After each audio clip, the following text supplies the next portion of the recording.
Welcome to Dreamed It, Then Real Lifed It, the podcast where we dive deep into the journey from vision to reality. I'm Kelly Jackson, your guide on this path of self-discovery, transformation, and intentional living. Here, we explore everything from mindset shifts and personal growth to spiritual alignment and entrepreneurship, sharing insights, stories, and actionable wisdom to help you live a life in harmony with your dreams. Every episode will dig into what it means to not only dream big, but to actually consciously create the life you envision. Let's turn your dreams into real life.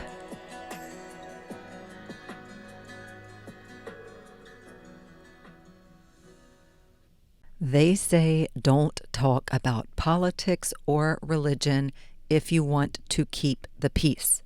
But what if avoiding those topics has actually kept us from finding peace?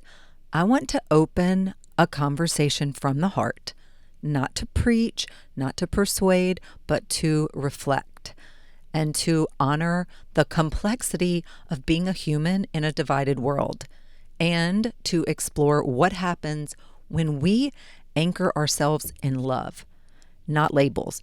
These are my personal truths shaped by lived experience, curiosity, heartbreak, and hope.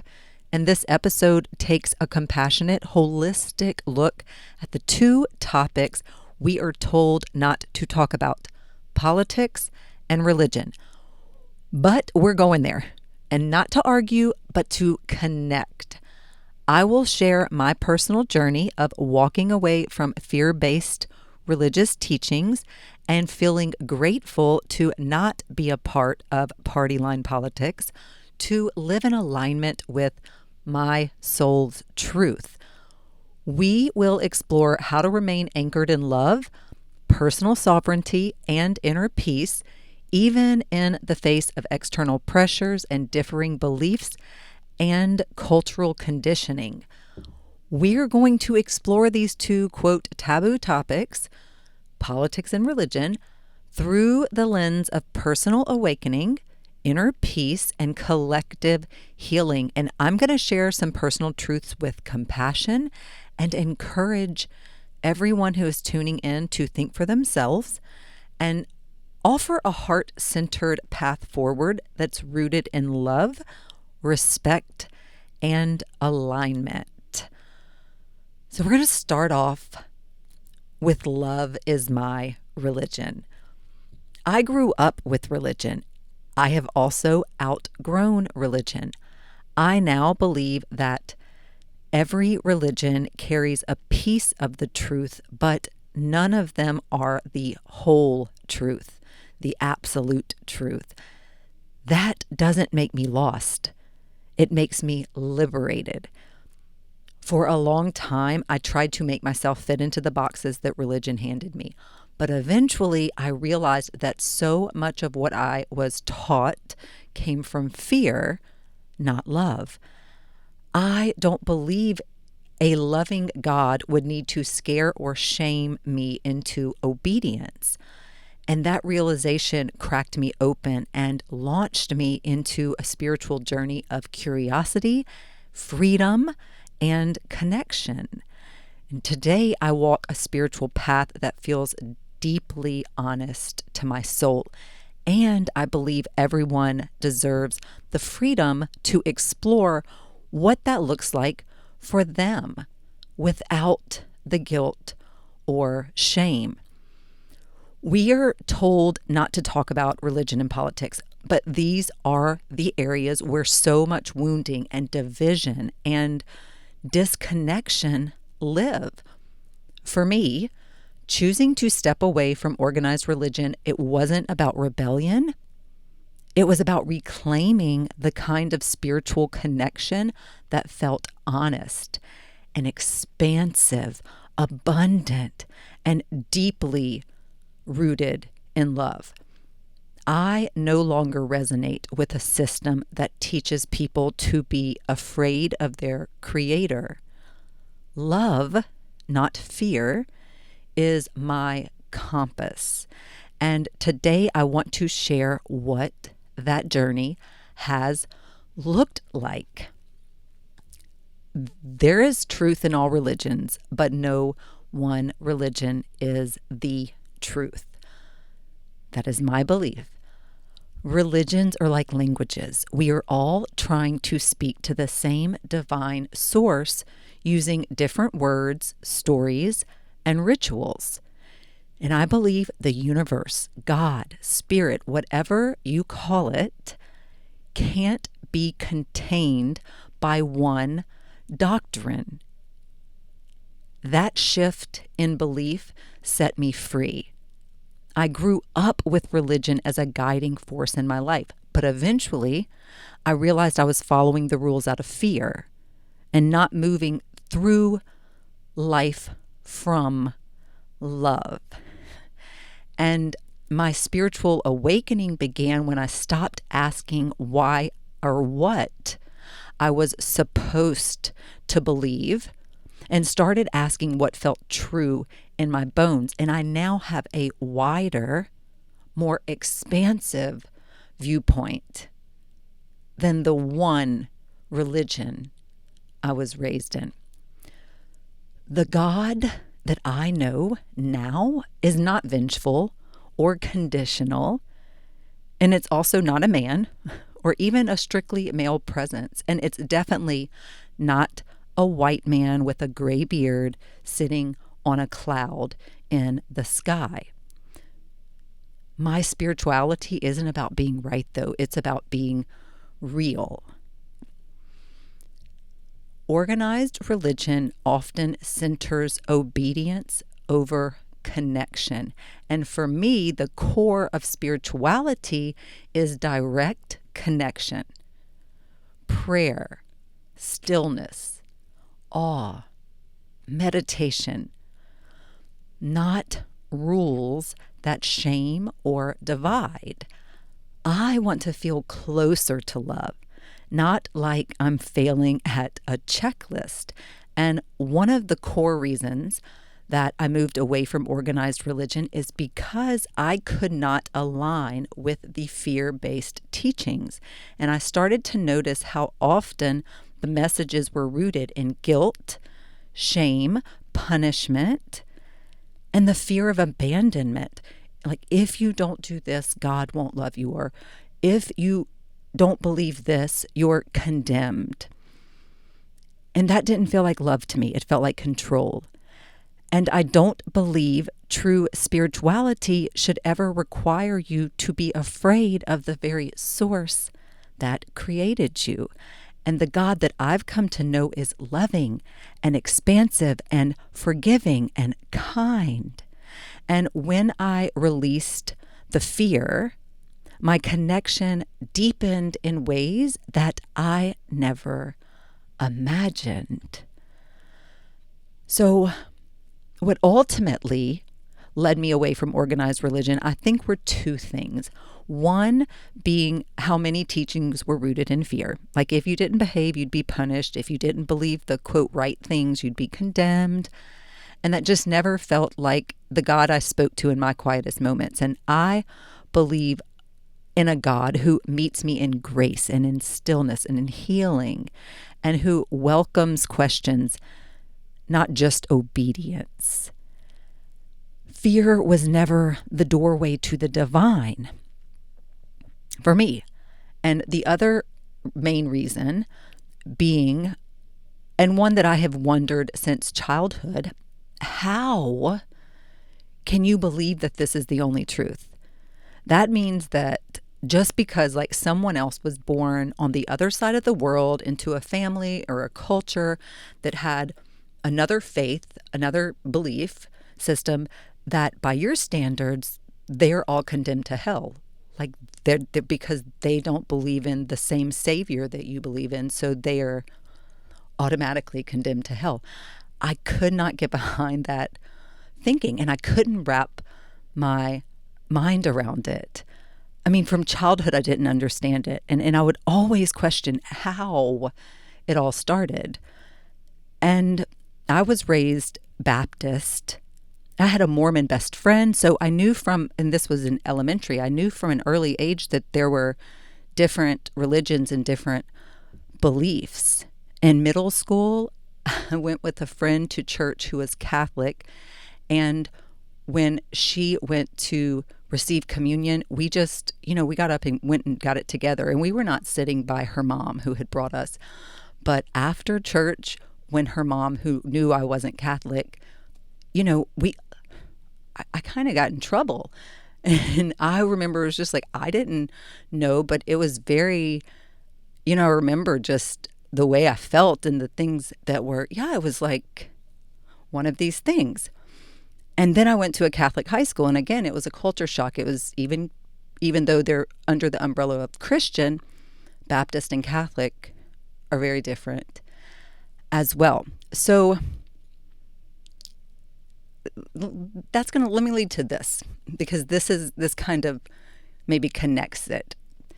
If we think about before I began expanding spiritually, I thought the Christian version of creation was the creation story. Like, my grandmother was a Sunday school teacher, right? Like a Bible school teacher. So I thought that the Christian version of creation was the creation story, the one true version of how we all got here. But as I started learning about other cultures and other religions and even indigenous wisdom traditions, I realized something powerful. Every culture has a creation story, and they're all vivid and symbolic and poetic, and yes, a little wild. And when you hold them side by side, you realize that the story that you were handed is just one story, not the story. And that doesn't mean it's meaningless. It just means it's not the only lens through which to understand existence. So I want to share a couple of these stories with you. The Iroquois creation story, which is Native American. And in the Iroquois story, the world began on the back of a giant turtle. So before Earth existed, there was a sky world where a pregnant woman, the sky woman, fell through a hole beneath a celestial tree. And as she descended toward nothingness, animals saw her falling and they rushed to help. And birds broke her fall. And this giant turtle rose from the sea to carry her on its back. And bits of the earth were gathered by animals to form land on the turtle's back. And that is where life began, on what we now call Turtle Island. And this story speaks to harmony and interconnection and the sacred partnership between humans and animals. And it's not about dominion, it's about reciprocity. Okay, now let's talk about the Chinese Taoist story of yin and yang. So in ancient Chinese cosmology, the universe began as a shapeless, chaotic egg. And inside the egg, the opposites churned together, the yin and the yang, until one day it cracks open and the lighter parts of the energy, the yang, rose to become the heavens, and the heavier parts, the yin, sank to form the earth. And from the balance of yin and yang came all life, the mountains, the rivers, the seasons, the people. And this creation story isn't about a figure or a deity shaping the world, but about energy and balance. And creation was a natural unfolding of polarities, not this one-time event, but an ongoing cosmic rhythm. The Hindu creation story, which is the cosmic sacrifice, and this is in Hindu mythology, that creation was emerged through the cosmic being Purusha, which is a divine, infinite man whose body was sacrificed to give birth to the universe. And from his mouth came the priests, from his arms came the warriors, from his thighs the merchants, and from his feet the workers. And the sun and the moon and the wind and the sky came from other parts of his body. And the story is one of sacred order and life emerging through a divine offering. And it's less about creation in a scientific sense and more about establishing the idea that everything is interwoven and comes from the same sacred source. Even time itself is cyclical and constantly destroying and creating in repeating cosmic ages. Then there's the Norse creation story of Ymir and the frost giants. And in Norse mythology, the world began in a void between fire and ice called Ginnungagap. And when these two forces collided, they gave rise to Ymir, which was a giant. And Ymir's sweat and limbs, from his sweat and limbs, came other giants, and eventually the gods. Like Thor, Freya, the Norse gods. And the gods killed Ymir and used his body to form the earth, and his blood became the oceans, and his bones became the mountains, and his skull became the sky. And this is a raw, elemental story. It's violent, it's visceral, it's deeply rooted in nature's wildness, and it reflects the Norse world. Harsh, mysterious, powerful. And then there's the Christian creation story of Genesis, the one that many of us were raised on. And in the book of Genesis, God created the world in 6 days. First there's light, then sky, land, plants, sun and moon, animals, and finally the humans, Adam and Eve, who were created in God's image and placed in the Garden of Eden. And on the 7th day, God rests. This is the story often told as literal truth. But if you step back, you see it's just as mystical and metaphorical as any other. A being speaks the world into existence. A woman is made from a man's rib. A serpent talks. A tree gives eternal knowledge. And if this story seems, quote, normal, then it's only because we have heard it repeated more than the others. So when you really look at creation stories from around the world, you begin to see a pattern. They're symbolic, they're poetic, they're wild, guys, and they are all trying to make sense of the same thing. How did we get here? None of these stories are meant to be judged by literal standards. They are maps of meaning, not instruction manuals. So if someone tells you the Christian story is the only, quote, true one, ask yourself or them, why is this one more valid than the others? When we honor all creation stories, we move from judgment to curiosity, and that is the beginning of real spiritual freedom. My spiritual awakening broke the box that I did not know I was in, okay?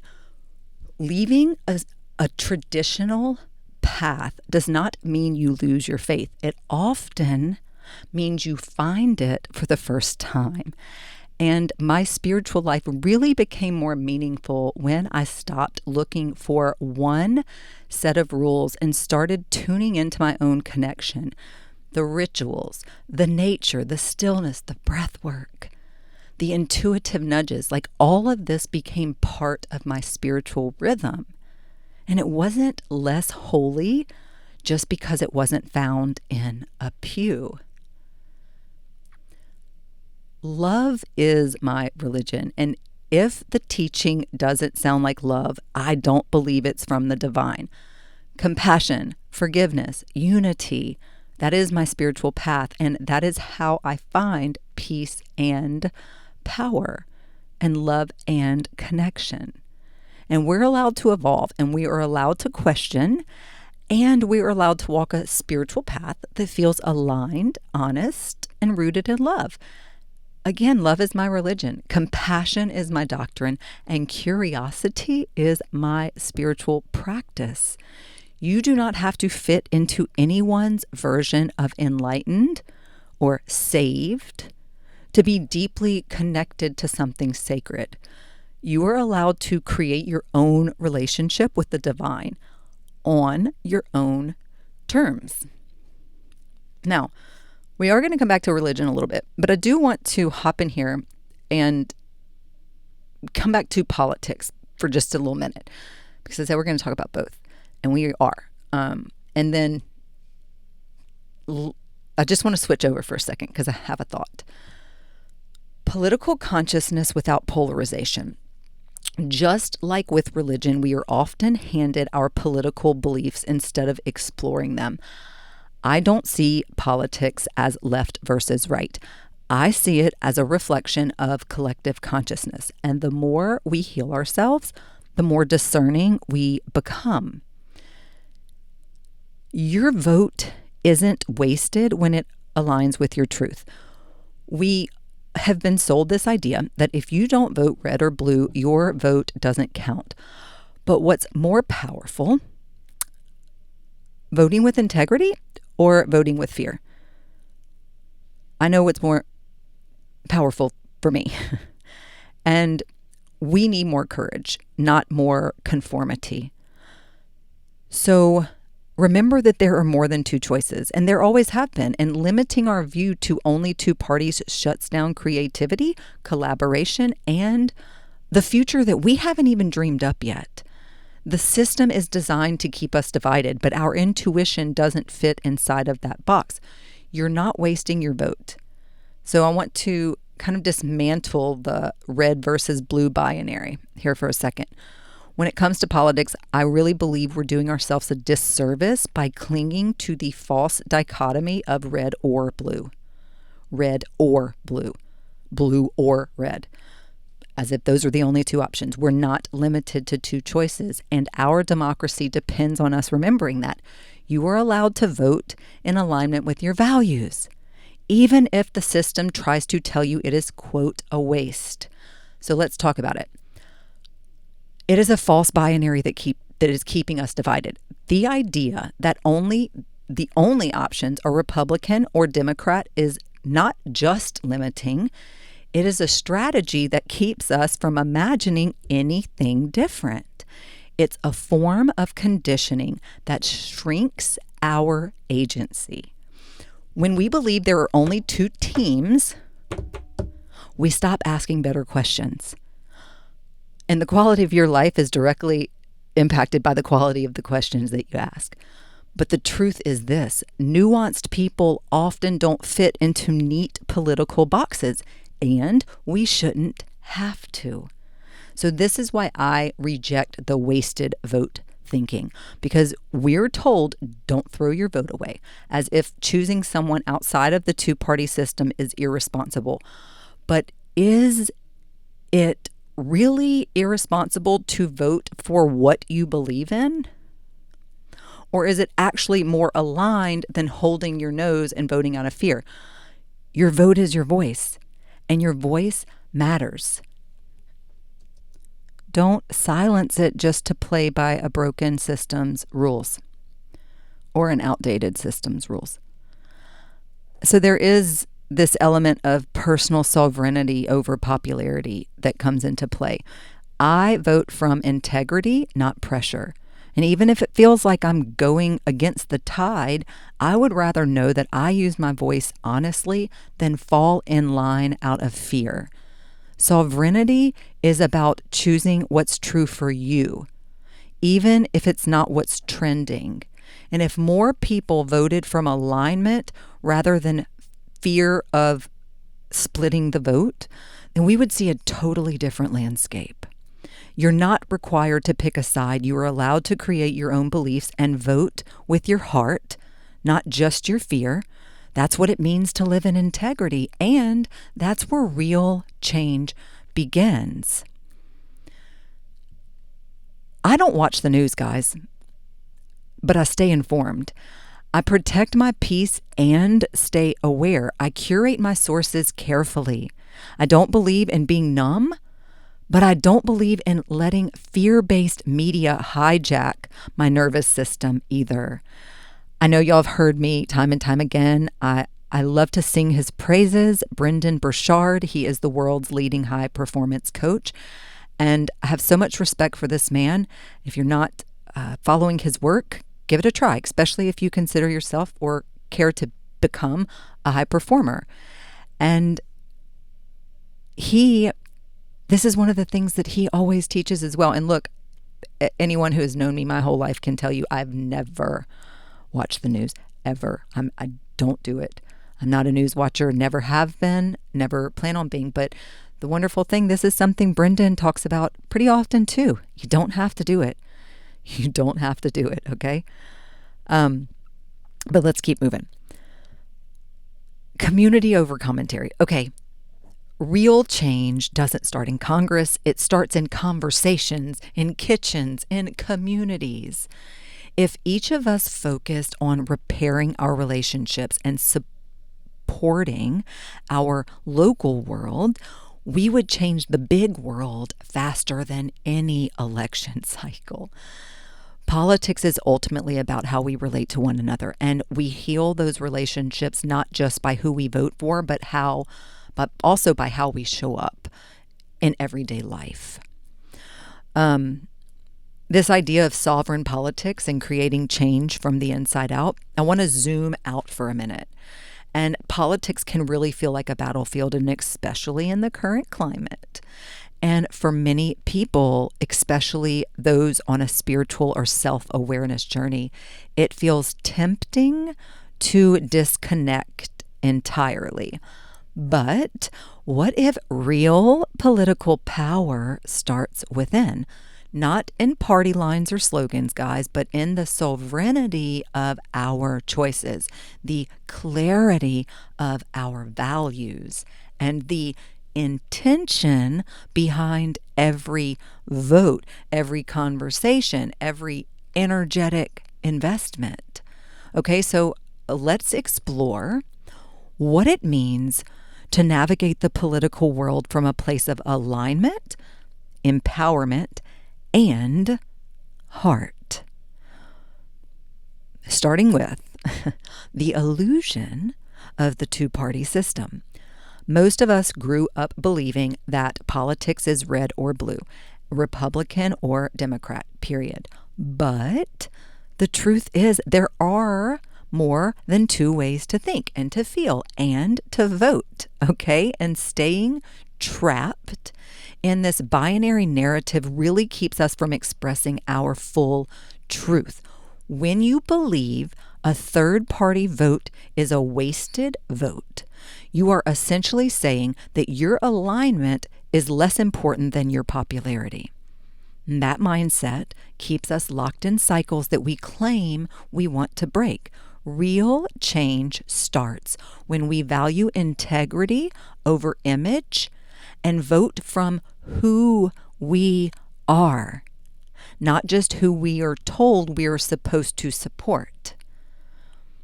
Informed does not equal indoctrinated, okay? You can be informed without being manipulated.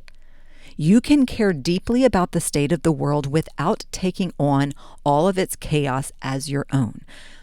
Being politically conscious does not mean watching the news 24/7 or arguing with strangers in the comment section on the internet, okay? It means asking deeper questions. Whose voice is missing from this narrative? Who benefits if I believe this? And what does my intuition say? Instead of being spoon-fed opinions, you begin to curate truth from a grounded, sovereign place. And that is powerful. I want to also mention that love and light isn't enough, okay? We have all heard it. Don't talk about politics, just keep it high vibe. But love without truth is denial, and peace without justice is privilege. So being spiritual doesn't mean you get to opt out of the world, okay? It means you become even more responsible for how you move through it. Spiritual bypassing often looks like pretending the world's problems don't exist, because that can feel really overwhelming if you try. And guys, I'm reminding you, your job is not to take on the world's problems, okay? We got to acknowledge what's happening. Real spiritual growth, though, it asks, how can I show up fully?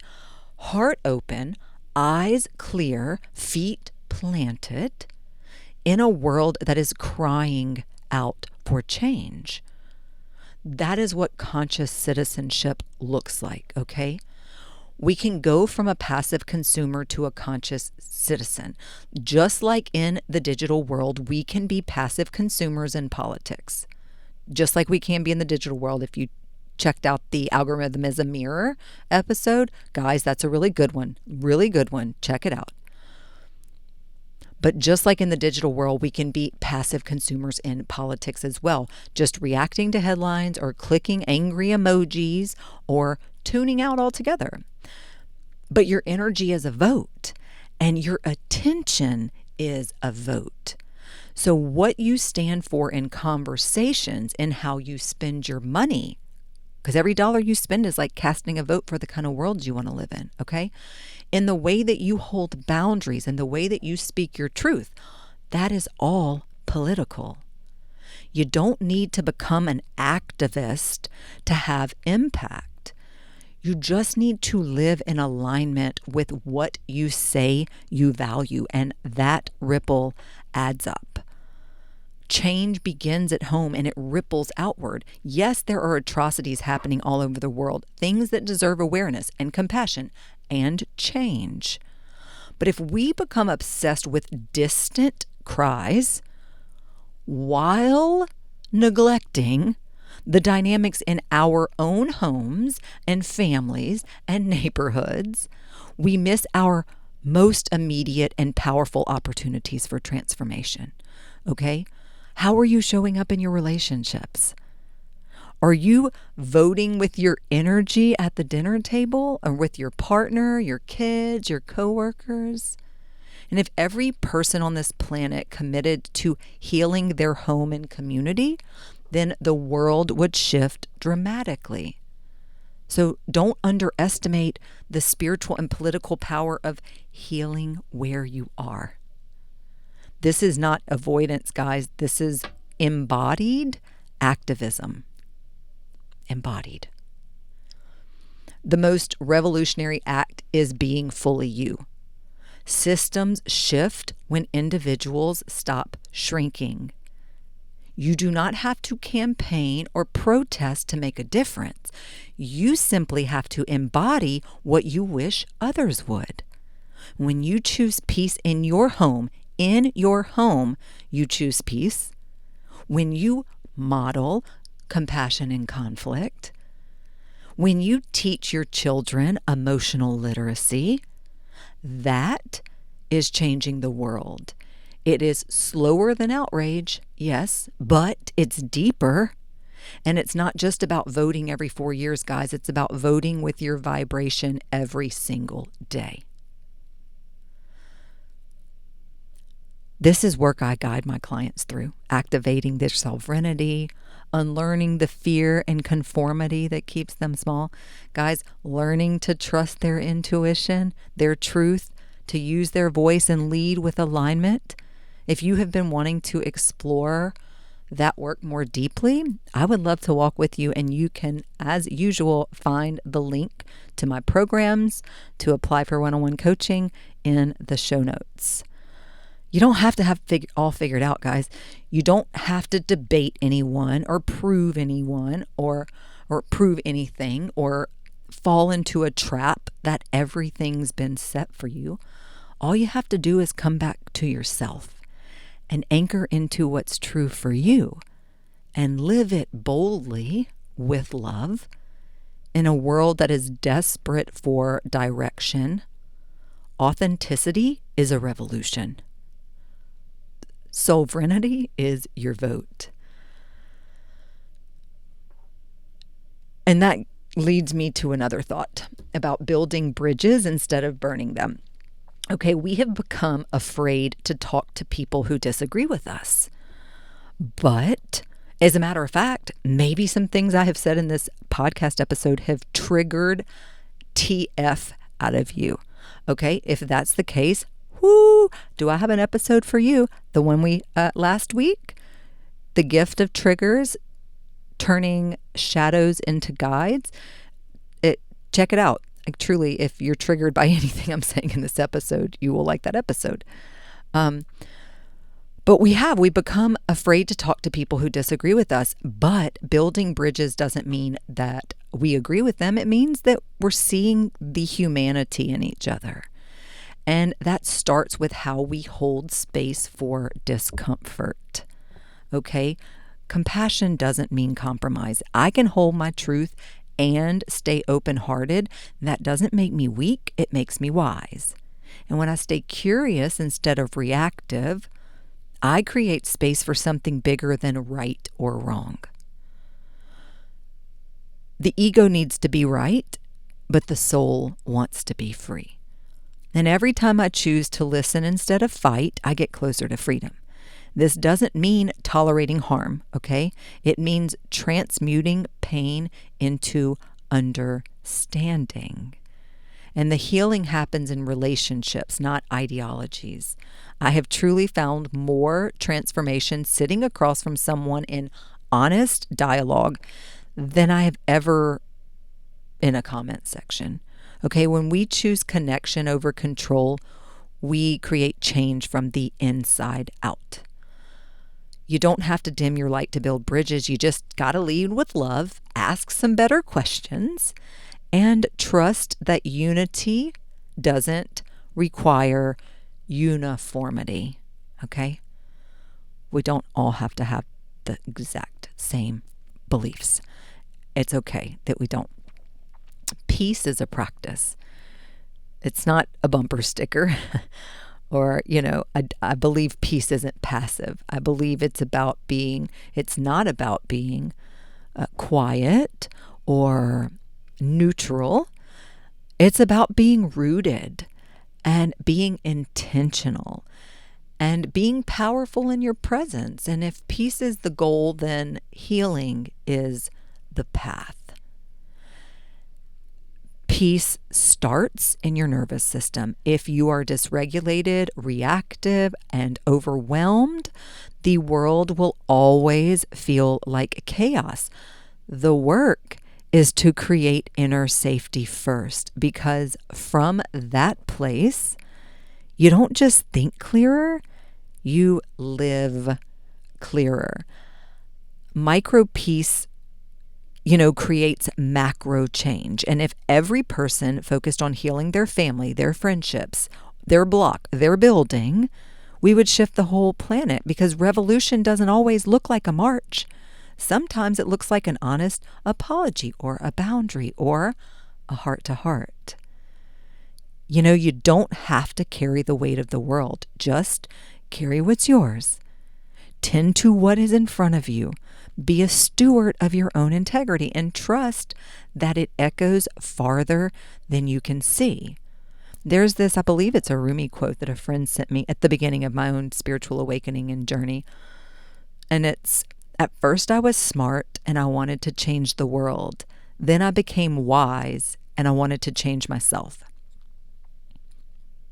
Peace is power, guys.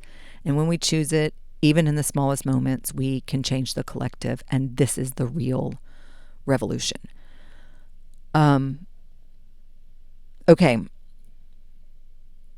When you leave the path that others wanted for you, so let's just say, so we're talking about this, and I'm talking about my own choice to embody this lifestyle that's true to me, where I no longer feel like organized religion is the choice for me, and I certainly do not feel obligated to choose between a Republican or Democrat when it comes to voting.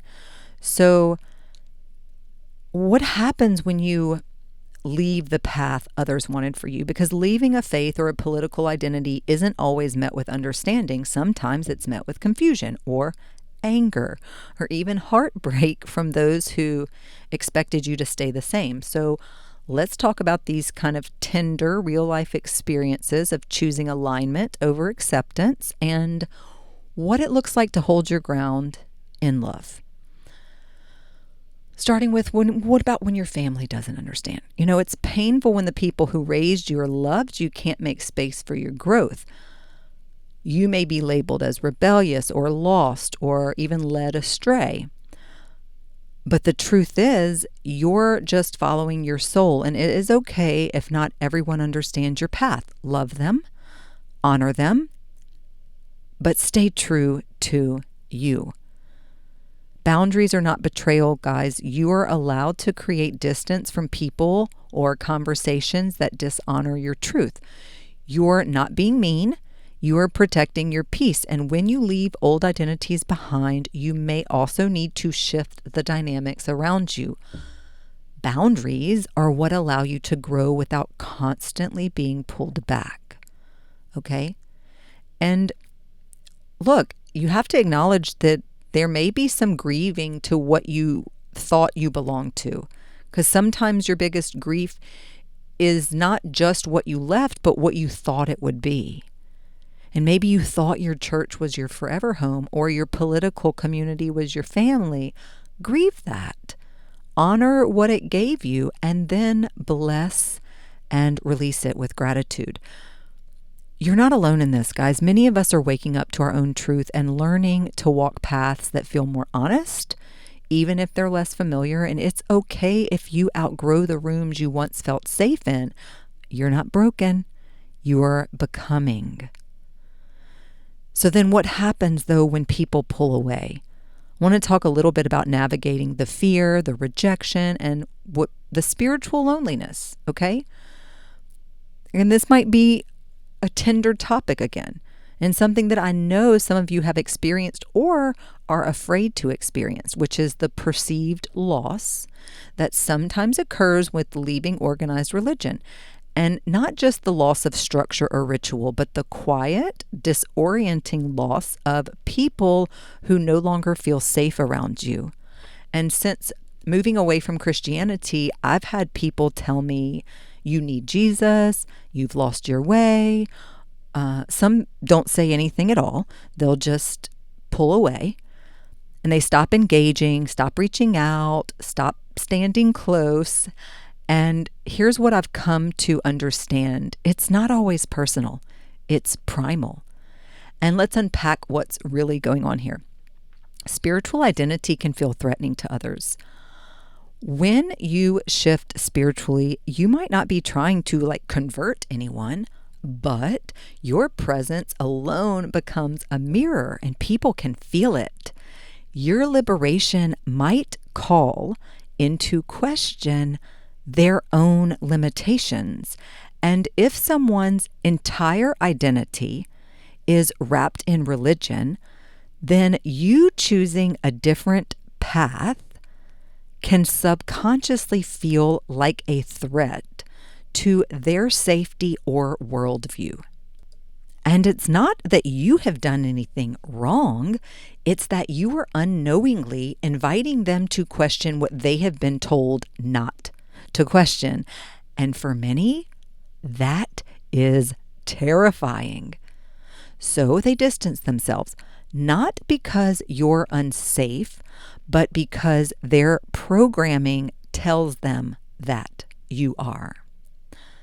Living in the Bible Belt, which I do, comes with a unique kind of pressure. In areas like the Bible Belt, Christianity isn't just a faith, it is social currency. It is the framework for community, family, schools, even businesses, okay? So when you no longer speak the same spiritual language, people often don't know how to relate to you anymore. Some worry that associating with you will make others question them too. And you become, quote, the one who left. And that alone makes you spiritually suspicious. And it's isolating. And it's okay to grieve that. You're not imagining it, and you're not too sensitive. You're simply growing in a system that doesn't really make room for that kind of growth. So fear can be disguised as concern, because sometimes people come to you with what sounds like love. I'm just worried about your soul. But it's actually fear in disguise, because they have been taught that leaving the church means hell, damnation, or being led astray. So when they see you joyful and grounded and whole outside of that system, it challenges everything that they have ever been told. And so their concern isn't about your well-being. It's about maintaining the illusion that they are right. And when you don't fall apart without religion, that can trigger their deepest spiritual dissonance. And again, if anything about this triggers you, please tune into last week's episode, The Gift of Triggers, Turning Shadows into Guides. I do believe you will enjoy it. Rejection doesn't mean that you're wrong. It means that you're brave. And I want to say this with love, okay? I'm saying all of this with love. This whole episode is so coming from a place of love. Like, I can't even express that enough. But let me specifically say this with love. Being rejected for your spiritual growth does not mean that you are lost. It means that you're courageous.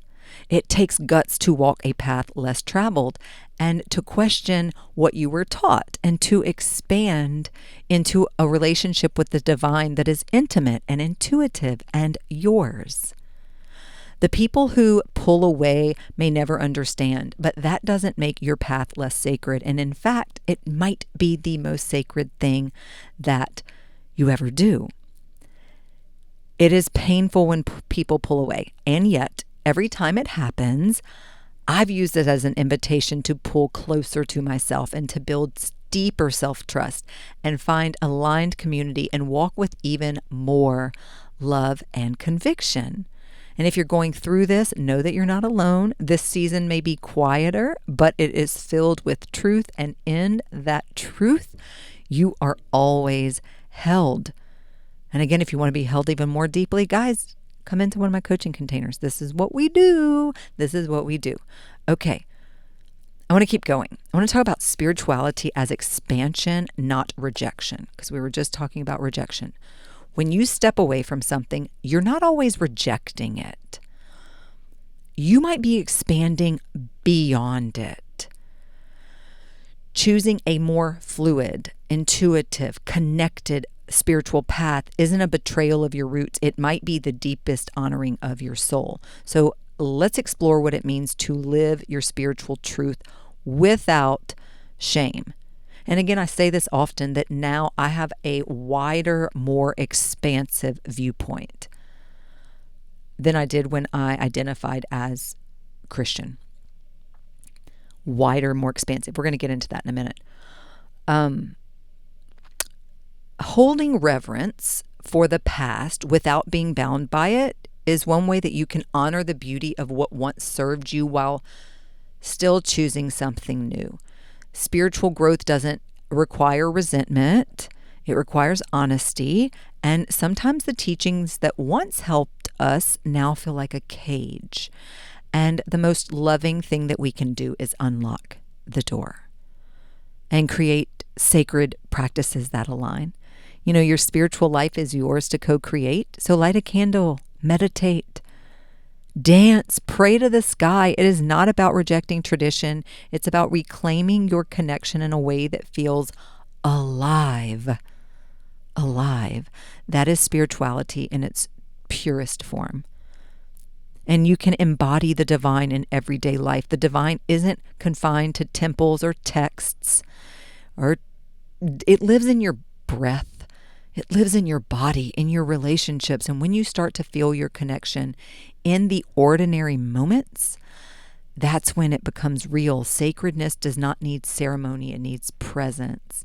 And you don't have to choose between spiritual depth and spiritual freedom. You're allowed to create a practice that's rooted in truth and not fear. And that is what sets you free. And that is what brings you home. You know, this just popped into my head, but I have two dear friends, and I was just thinking back to one brunch we were having, and this was, we were just brunching together, and it kind of dawned on me. I was like, oh, wow, that, I was raised as a Christian and now more identify as spiritual. Love is my religion. And one of my friends that was at the table was raised as a Muslim and now identifies kind of same, love is my religion. And one was raised as Mormon and now identifies as love is my religion. And here we are, one raised in Egypt, one raised we grew up in totally all different parts of the world and country. And yet here we are, we've all found our way together, and we've all there truly, I can't even express to you how much I adore these two souls and how much joy they bring me to be in their presence and just to be able to call them friends. Like, truly, I love their hearts and I love their souls. And here we are. Are we outcasts? Are we right? Is that how our religions see us? But here we are, just connected and in love and having fun and just living, right? And we all arrived at the same place, and we all were brought up in different ways. And I guess what I'm saying is that doesn't mean that any of us are wrong, right? Or would it, if we had all stayed in our religion, that means that the other two are wrong, and that that is what I'm saying. I could just never get behind it. And look, and then we all, though, share so many of the same values, and ultimately, in the way that we care for each other and the world and love each other in the world and treat others in the world. And so it's just, that's the wider, more expansive viewpoint that I'm talking about. I don't know, that just popped into my head. But anyway, let's keep going with what it really means to be the change. That whole, is that Gandhi, be the change you wish to see in the world? We talk a lot about changing the world, but where does that actually begin? Okay? Not on a stage, not in an election booth. It begins in the way we show up in our homes, our relationships, in our own nervous systems. Please listen to Nervous System is Your Business Partner episode. Guys, that's a really powerful one. It will really help you. Healing is activism. So I want to talk about that. Peace begins in your home. If you want a peaceful world, we'll start with your dinner table, your relationship with your partner, your kids, your mother-in-law, your next door neighbor. The small spaces where we get triggered are the very places our healing matters the most. You can demand peace, or rather, you cannot demand peace from the world if you are not practicing it in your own home. Am I right? Be the mirror that you wish existed, guys. We don't need more opinions. We need more embodied examples. Keyword, embodied. Want a world with less judgment? Be less judgmental. You want to not feel judged all the time? Quit judging other people. You want more kindness? Be kinder. Every time you model something beautiful, you plant seeds in others. And the real revolution is internal. And when enough of us tend to our inner garden, the world starts to bloom, one healed person at a time. That's beautiful. Guys, there's no condemnation. There's no conversion. There's just love. And I want to take a moment to say something clearly from my heart to yours. I do not condemn and I do not convert. I am not here to tear down anyone's beliefs. I have no interest in telling someone that their religion is wrong or that my way is better. What I care about is that we each live in integrity with what feels true to us, not out of fear, not out of habit, but out of alignment. And as Ziggy Marley sings in one of my favorite songs, Love is My Religion, this is the calling. Have you heard? That's what he says. I do not condemn. I don't convert. This is the calling. Have you heard?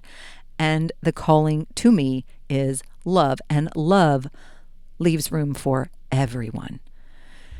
In true spirituality, it is not about being right, it's about being real. And when you are secure in your own path, you don't need others to agree with you to feel validated. That is the difference between religion as identity and spirituality as truth. One seeks power and persuasion, the other seeks depth and authenticity. I do not need to convince you that I'm right, because I trust the resonance of what's true in my own life. My work isn't about arguing theology, guys. It's really not. It's about helping people remember that they're powerful and sovereign and deeply loved. And that is something that no belief system can take away. So let's talk about creating a safe space for all beliefs and how that is an act of leadership. You know, in my coaching and in this podcast and in all of my work, I welcome people from all walks of life: Christian, Buddhist, Muslim, atheist, agnostic, spiritual but not religious. Look, everyone is welcome here. Creating space for diversity in belief is not just inclusive, it is essential. Because healing and growth cannot happen in spaces where people feel judged or forced to conform. When we drop the pressure to convert or be converted, what we create instead is connection. And that's where the real transformation begins. You can stand in your truth without needing others to join you, okay? There is a quiet strength in knowing what is true for you and allowing others to know what is true for them. I don't need someone to leave their religion to make me feel more confident in my decision to leave mine. Okay, I can love and respect someone who lives completely different from me and still be deeply rooted in my own path. That is not spiritual compromise. That is spiritual security. And we're not here to be carbon copies of each other, guys. We're here to live in alignment and let our lives speak for themselves. Love doesn't require sameness. It requires honor. And real love doesn't say, be like me. It says, be who you are, and I will honor that. That is how I strive to live. It really is. And that's what I teach. And whether someone is in church every Sunday or sitting with their ancestors in ceremony, I believe that there is a space for all of us. And we don't have to understand every tradition to respect the soul that is within it. And in a world that really is quick to divide, choosing love and honor is revolutionary. So let this be a sacred space where no one is trying to win, to prove, to persuade. Let this be a reminder that it is possible to hold strong convictions and still have open hands, and that it's possible to walk in your truth without needing others to follow. Love is my religion, and love doesn't condemn. Love expands, and love includes, and love simply is. I love love.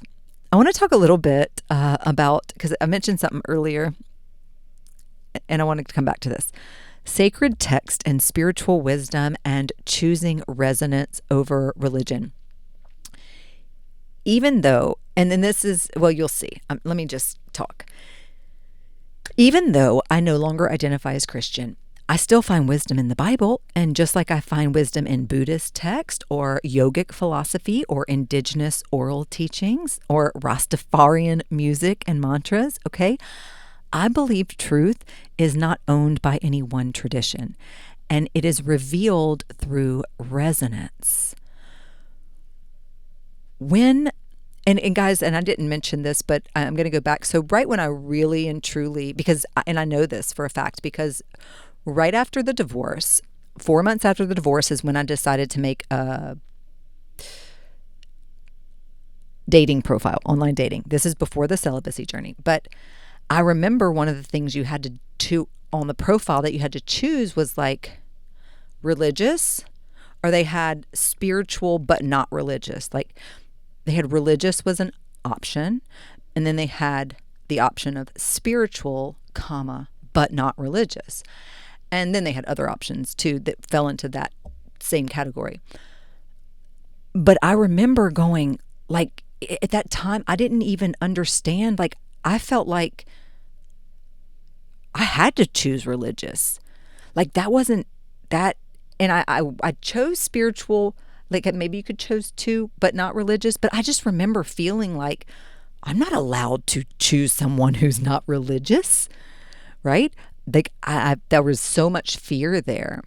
And I didn't even really know, because when I saw that option, spiritual, comma, but not religious, I didn't even know what that meant yet. Religion was all I knew at the time.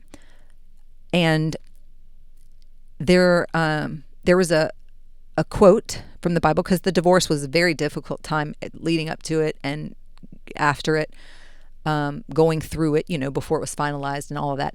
And there was a scripture that I had painted onto, because I was a professional hand lettering artist for the over half a decade leading up to this, and I had painted a sign that I had hanging in my room. It was a scripture from the Bible that said, "Trust in the Lord with all your heart and lean not on your own understanding.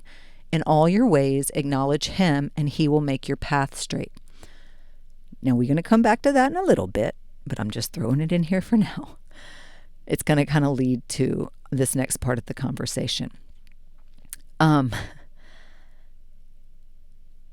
There is beauty in sacred text, even if you don't follow religion. So many spiritual traditions carry deep truths, okay, about love, about presence, about forgiveness, about courage.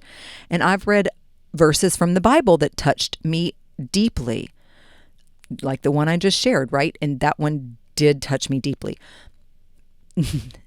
There's a whole story behind it. I'm not going to get into it now, but I'm sure I will share it at some point.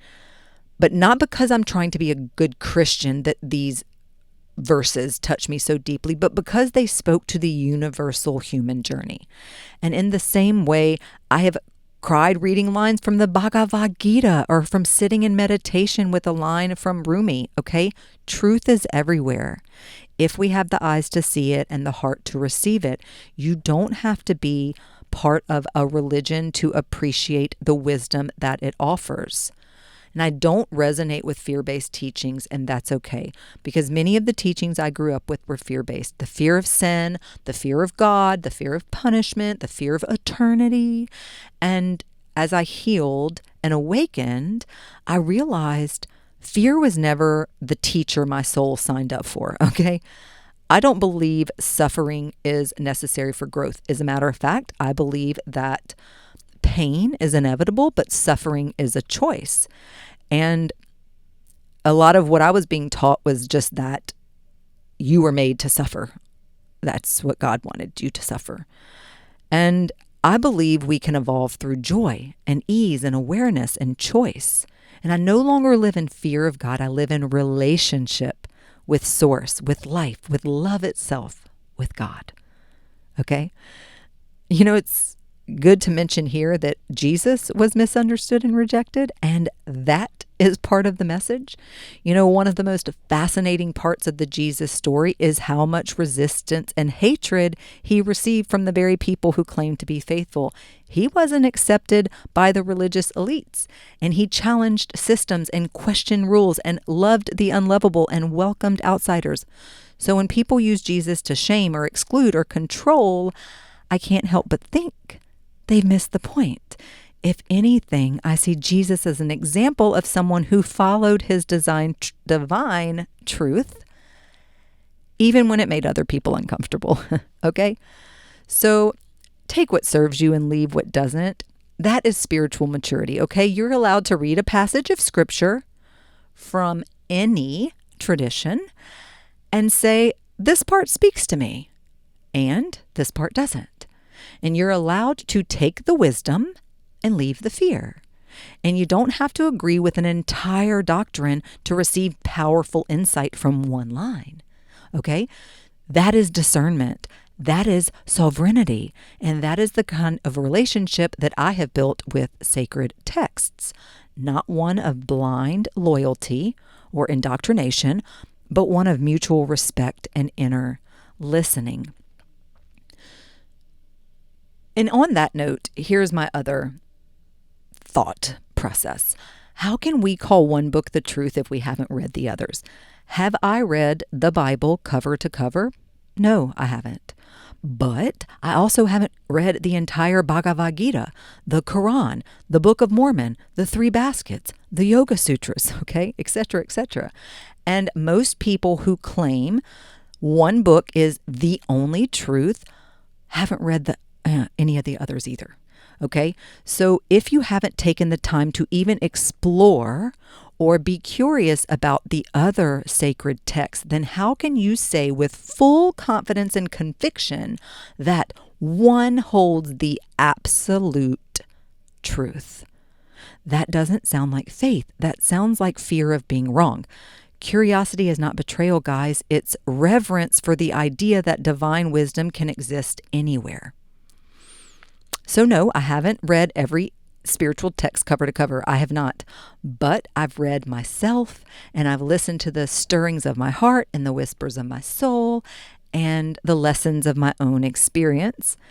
And that is what guides me more than any verse ever could. If truth is universal, then it doesn't need to hide behind dogma or demand blind allegiance. It reveals itself to those who are curious and humble and open-hearted, and who are in a place of reception, a place to receive.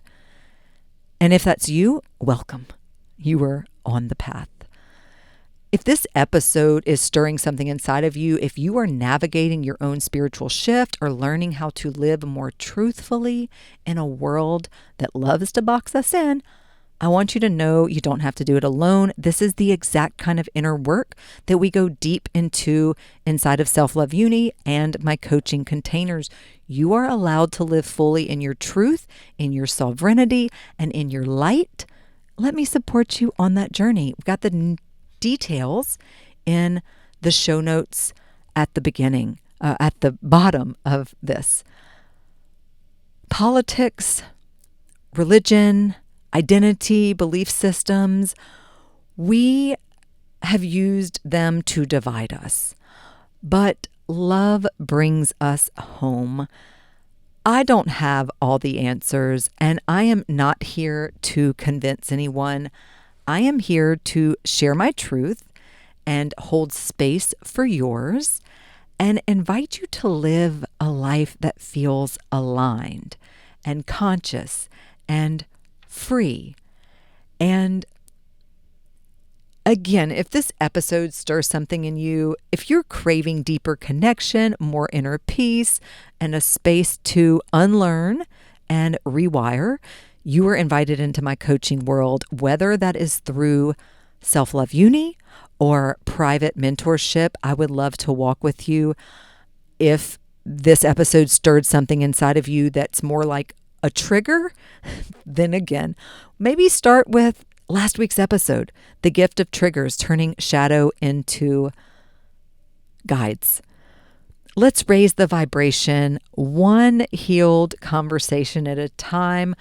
I know this was a kind of brave thing to talk about today, guys. Again, the two taboo topics, politics and religion, and especially in today's climate, right? World climate. But here we are. I'm doing the brave thing. I'm talking about the things, having the conversations we're told not to have, and, politics, religion, and the power of inner peace. And I truly hope that me showing up and openly having this conversation, it's interesting. You hear online, if you've ever, I referred to the comment sections a couple times in this conversations on social media and whatnot. And I'm sure some of you have experienced this before, where you may have thought it about an influencer or someone who has, not even just an influencer. It could be an actor, a sports person, just anyone not like their role is, quote, an influencer, right? Like I'm saying anyone that has an audience that has influence in some way. If they are not openly speaking about their political views, for instance, you will, or like some of the things that are happening in the world, you will have people saying, you should be using your platform to speak up about XYZ. You should be using your platform. And my daughter and I were having a conversation the other day, and she even mentioned, like, she was talking about this, and there's a girl she follows, and the girl is 16, and she's like, and has a large following and is an influencer, I guess, of some kind. I'm not sure exactly what this girl does, what kind of content she creates. But the conversation was that people will say in there, like, you have this platform, you should be using your platform to speak up about the atrocities happening in XYZ, or about the things happening on the political scene right now. And like my daughter said, she's like, Mom, she's 16. She's not even old enough to vote. Like, I don't know that she should feel pressured to have to, because then on the other side of that, it's the things of people will share how they feel or where they stand. And then, people will openly say, I don't agree with that. Unfollow, and all this stuff. And there's so this place. And so I recognize, I guess all that to say, I recognize that. And what I told my daughter in that case was that there are other ways to say where you stand without having to, quote, choose a side, right? Like, for instance, I had mentioned to her that I had recently made a post when I felt called now to work with women versus working with everyone. Just really felt this call that, like, I'm meant to be a coach for women, a feminine coach, and that feels aligned. And when I shared on Instagram that I was transitioning into this space of, and this was recently, like this month, into this space of being a woman's coach. And one of the things I said in the video was, like, I feel called to speak, to coach, to work with women. And regardless of what gender you were born, if you identify as a woman now, like, you're welcome. You're welcome. I would love to work with you. And that's what I was telling her, that sometimes it's just a comment like that, letting people know where you stand on issues that seem to be controversial or create division. And, it doesn't always have to be. There are so many ways to just speak your truth, is all I'm saying. And it's interesting to see how some people expect you to show up in a certain way or to take a stand in a certain way. And it can feel, like pressure, but also there is a sense of responsibility there. And it's just, I felt like it was time for me to open this conversation, to have the conversation that we're not supposed to talk about.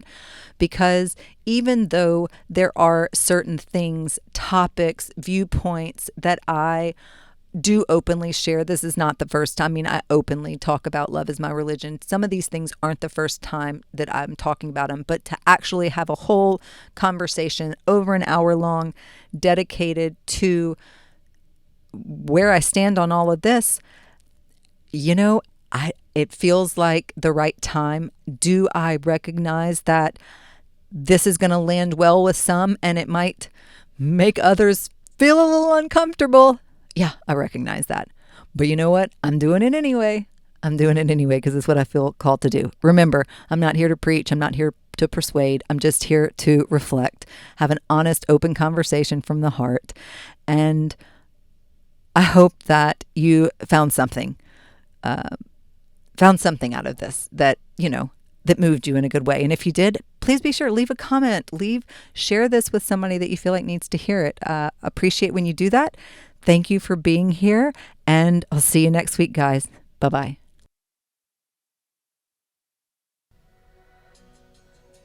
Thank you for tuning in to Dreamed It, Then Real Lifed It.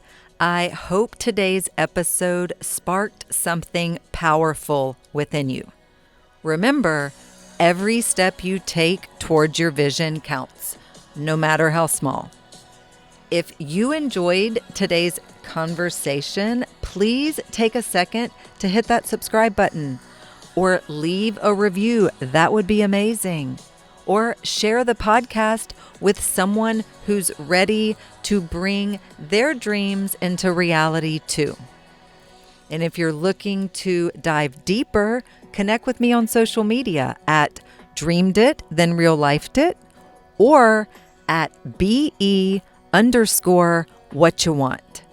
Or visit dreameditthenreallifedit.us for more resources on aligning your life, business, and dreams.